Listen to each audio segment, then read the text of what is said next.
Éric Gauthier me dit, Brest qui perd à nouveau Liesmelou, doit-il s'inquiéter? Va-t-il devoir se renforcer au mercato avec les gains en LDC pour connaître une saison sans accroc? Brest est un club qui est extrêmement raisonnable avec l'argent. Et en ce sens, je pense qu'ils ont raison, parce que c'est quelque chose que tous les clubs vont devoir apprendre à faire, d'être raisonnable avec les sous. Le problème de Brest, encore une fois, cette campagne de Ligue des Champions extraordinaire et incroyable. Pour l'instant, on n'en est qu'à la moitié des matchs. Donc il est évident que c'est encore une compète qui va occuper les esprits bretons pendant un moment, et c'est effectivement le grand danger pour les Bretons, parce qu'ils n'ont pas l'effectif pour jouer les deux, donc à un moment donné, il faudra faire des choix.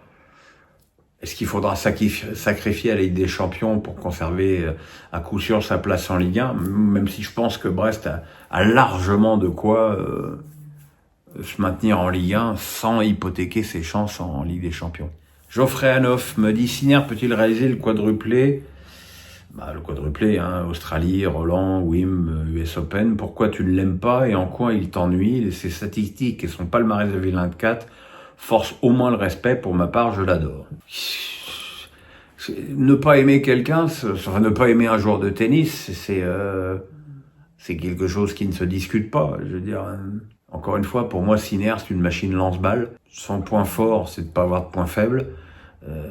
Il tape très fort des deux côtés et il est plus solide que n'importe qui.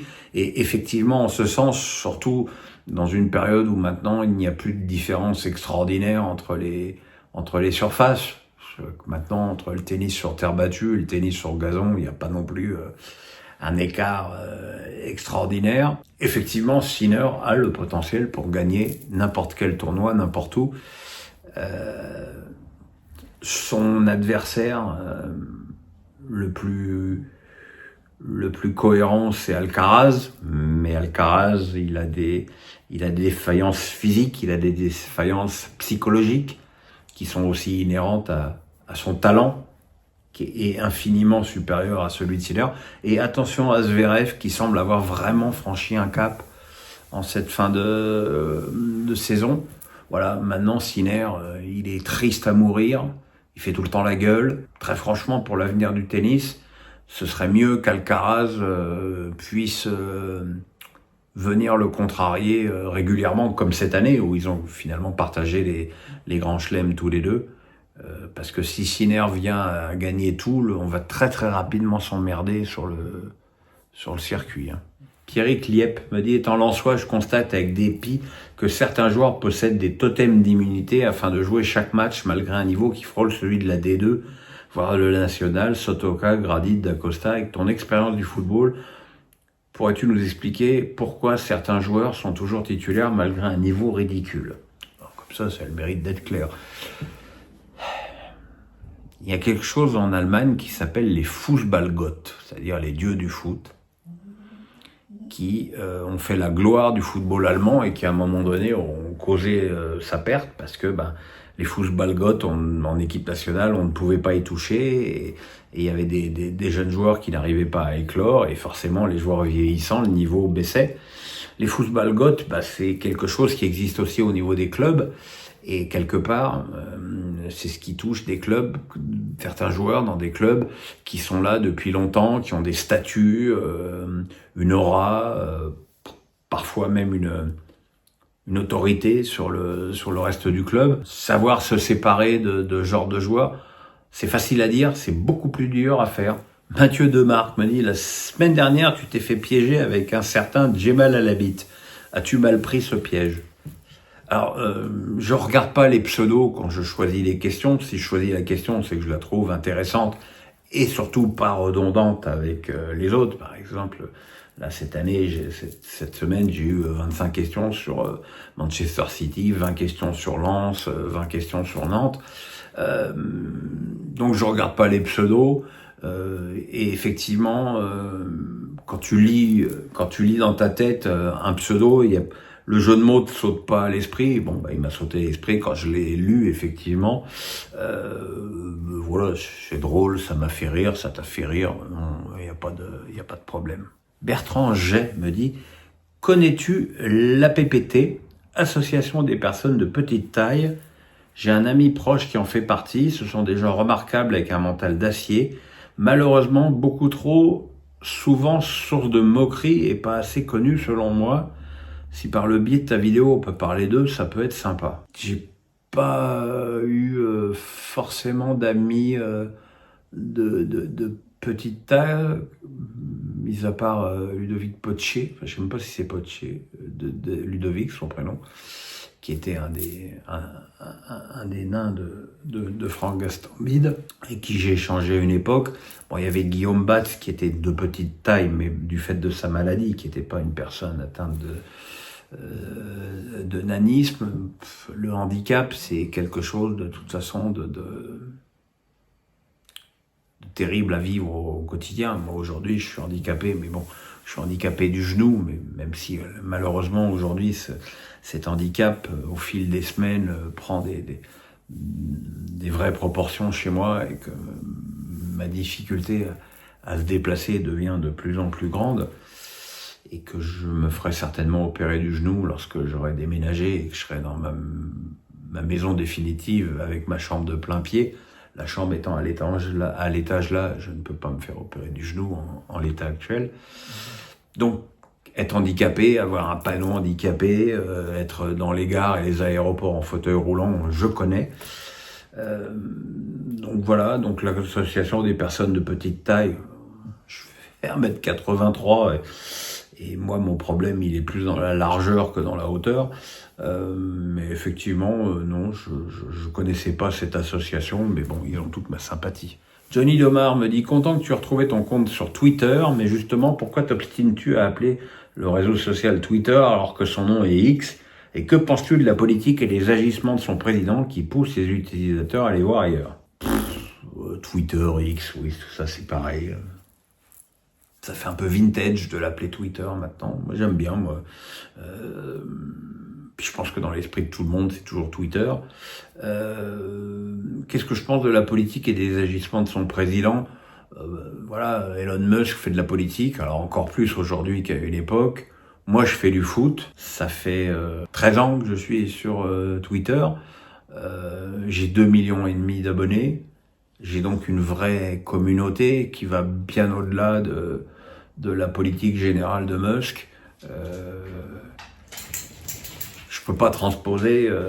Les mecs m'ont dit allez sur Blue Sky, mais tu peux pas passer d'un compte où tu as 2,5 millions d'abonnés et repartir sur un truc où tu pars à zéro. Ça n'a pas de sens. J'ai beaucoup de gens avec qui j'échange très régulièrement, qui me posent très régulièrement des questions. Voilà, moi après, ce que Musk fait de son réseau, ses organes de presse qui quittent Twitter avec perte et fracas, on verra si leur com ne s'en ressent pas derrière. Après, il faut toujours...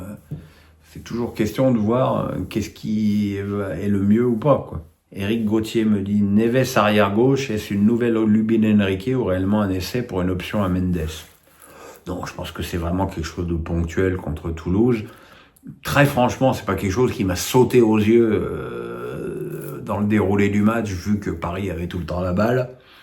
Donc, voilà. J'espère que c'est vraiment un truc ponctuel, parce que si c'était pas le cas, commencerait quand même à être très très compliqué. Pierre Mathieu me dit, que penses-tu de la sortie colère de Maxime Lopez sur l'arbitrage et la VAR en Ligue 2? Il parlait même d'un championnat laissé à l'abandon. Qu'en penses-tu? Réalisme ou excès de colère? Alors j'ai vu une partie du match, je pense pas qu'il y ait de quoi non plus dans les décisions de l'arbitre de ce match hurler au scandale. Effectivement, le fait qu'il n'y ait pas la VAR, et c'est uniquement pour des raisons d'économie qu'ils n'ont pas instauré la VAR en Ligue 2, c'est un problème. Bien sûr que c'est un problème pour beaucoup de nos clubs. Maxime Lopez, je pense qu'il y a d'autres problèmes de la Ligue 2, c'est les stades, c'est Martigues qui est en Ligue 2 et qui est obligé d'aller faire ses matchs à domicile à Guignon. De toute façon, ça devient de plus en plus compliqué le football en Ligue 1, donc effectivement, par ricochet, La Ligue 2 et le National, ça va devenir encore plus dur. Jean-David Bedel me dit, la semaine dernière, je remarque semaine après semaine ton affection remarquable envers tes chiens. Penses-tu qu'un chien est remplaçable par un autre après sa mort? Jean-David, tu sais, j'ai 61 ans, donc des chiens, j'en ai déjà perdu 5. Les 2 boxers que j'ai eus avec mes parents, un mâle et une femelle, Vicky et Ami. Les 3 bergers allemands que j'ai eus avec mon ex-femme et mes enfants, Hook, Dean et Dina qui est un mâle et une femelle qu'on avait eu ensemble. Et puis voilà, quand je me suis mis avec Mélissa, on a eu d'abord Joy, puis Magic, puis on a recueilli Laiko, qu'on n'a pas gardé parce qu'il se battait de plus en plus souvent avec Magic et que ça devenait très problématique. Edison, qui est avec nous depuis 7 ans, hein mon bébé, 7 ans, oh là là. Edison a 10 ans, Joy a 10 ans, Magic a 8 ans et demi. On arrive doucement mais sûrement vers la fin. Je veux pas y penser, mais bon, il faut bien s'y préparer. Et il est évident que quand ils seront plus là, on prendra d'autres chiens. On n'en prendra peut-être pas 3, mais on prendra d'autres chiens, certainement au moins 2. En plus, ils ont été d'une présence avec moi quand je suis tombé malade. Ils m'ont aussi en partie sauvé. Il n'y a pas que Mélissa et ma mère, eux aussi ont eu leur part. Alors pas Edison, parce qu'Edison, il est arrivé, j'étais déjà greffé et quasiment guéri. Mais les 2 autres, effectivement, ont eu leur part très importante dans ma guérison. Éric Gauthier me dit, as-tu encore des amies féminines dans le milieu des médias? Certaines sont-elles revenues après ton innocence reconnue? Revenues, non. Celles qui sont là encore ne sont jamais parties. Stella Denis, Louisa Nessib, Laurie Choléwa, Nawel Madani. Voilà. Mes amis sont mes amis. Valérie Pécresse. Mes amis, celles qui me connaissent et qui savent finalement qui je suis. Vous voyez, là, au moment de la Légion d'honneur de Marc Keller, j'ai retrouvé Nathalie Yanetta, qui m'avait passé un coup de fil au moment de mes ennuis, qui m'avait fait beaucoup de mal. Et je lui en voulais terriblement de la suite de ça. Et puis, je savais qu'elle était là, puisqu'elle était maîtresse de cérémonie de la Légion d'honneur de Marc. Je savais qu'elle était là et je redoutais un peu de la revoir. Et on s'est retrouvés comme avant et ça m'a vraiment fait très très chaud au cœur. Donc, je suis pas quelqu'un de rancunier non plus. Donc, voilà.